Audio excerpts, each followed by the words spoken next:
fit already. But still, ooh, lovely snow, hey? You know, it's not we look across the field, it wasn't the perfect fertilizer application because of, well, the mud. So our spacing on passes was a little off. Now we're gonna nip this in the bud right now. Somebody's gonna ask or say something about how anti-green the weed is. Well, we still got a few green guys here. And that one's a little drier. And I'll probably show this off in the unloading videos, but we'll do it now too. Okay, so I got 1 grain of wheat in my hands. I picked it off that tall one. It looked really dry. And we set the camera down and I play around a little bit. Okay, I got this little grain of wheat I picked off that tall, dry looking plant. Now let's squeeze it. That's still juicy, a little wet. It's not hard. It's not hard. It's not hard at all. So it's nowhere close to being harvested for grain.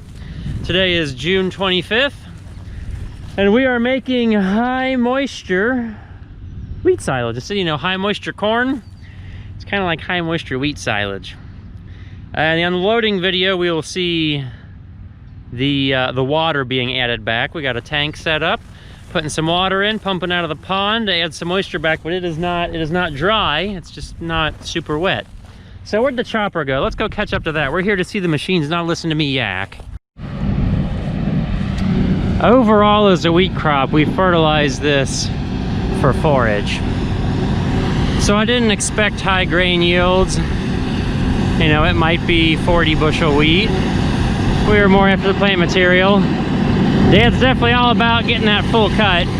Now if we see, he's leaving a lot of stubble because he wants to get hopefully the higher, greener part of the plant.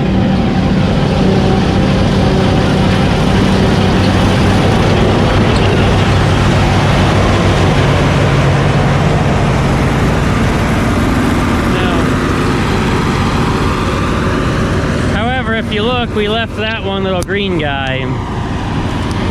Dad's idea he's tossed out is we're gonna come back out here and mow the stubble off to make some straw for bedding. And the cows are eating it. We've already fed this out of the wagon last night. So they're eating this stuff. Green, brown, yellow. They don't care about color. The cows are eating it. It tastes good. It's not too overly strawy.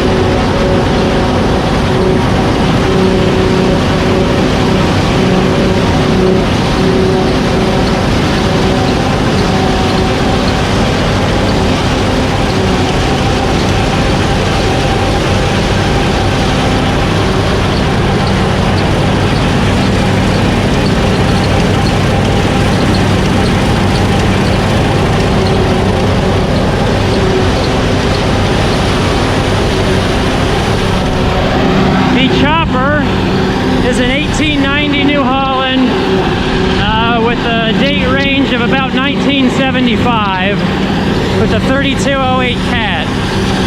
That's 636 cubic inches of naturally aspirated, fuel-sucking, noise-making power.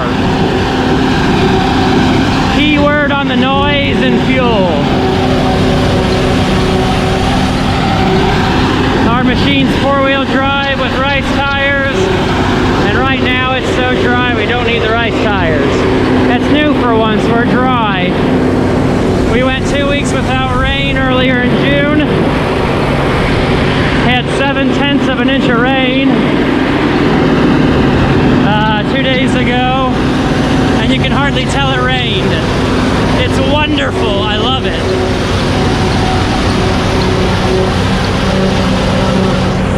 There goes the mice.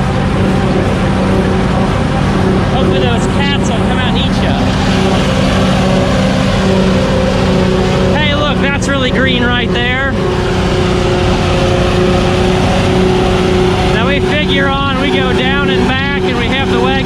full.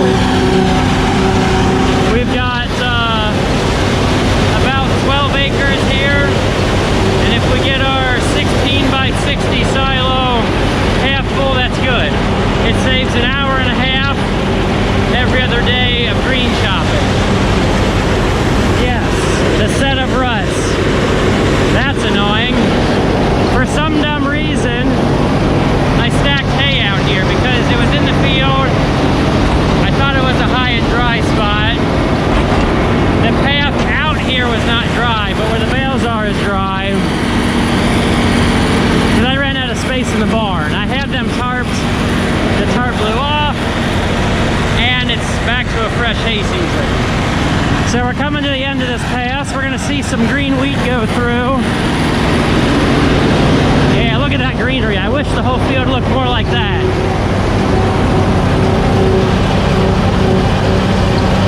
Now, we tried doing like grass fescue through this. Dad didn't think the chopper liked it.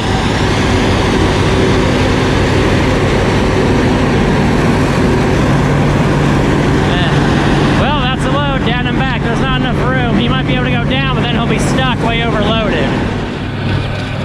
Yeah. Like it's brown and white, and I'm gaining on it.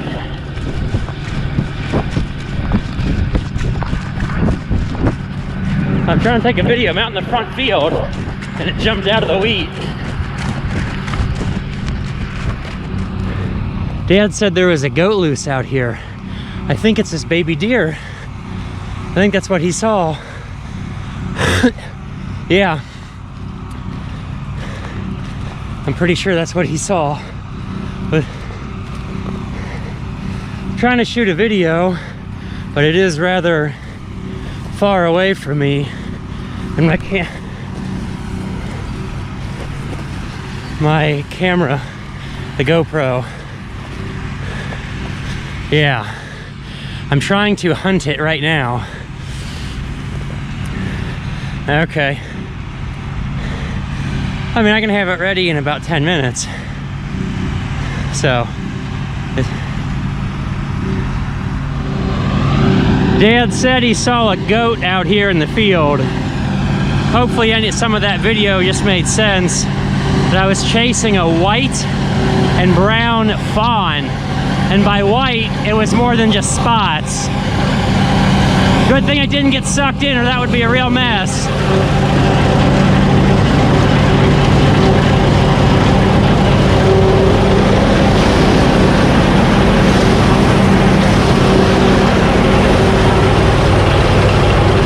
Yeah, oh, what a mess that would be. So, we just had a little rain shower. Got a tenth or two. It's like a super heavy dew. Didn't do much. The top of the ground's a little wet, but we're not sinking in. We don't need the rice tires. Dad's gonna do a big loop-de-loop and come back, so that we don't have to run water right now. So that was nice to have a little shower.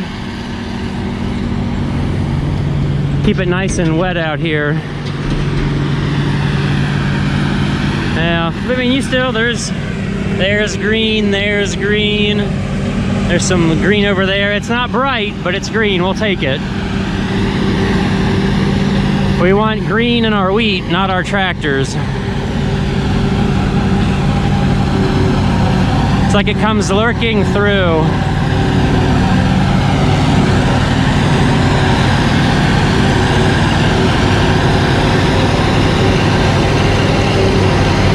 Yeah, we don't play with side to side on the spout much. It's kind of hard to turn it. It doesn't turn well. We've played with it. We've greased it. It's greased. And maybe, I don't know, maybe it's just not a big enough motor to turn it. So most of the time, as long as we're going straight, it's good. Now the deflector works.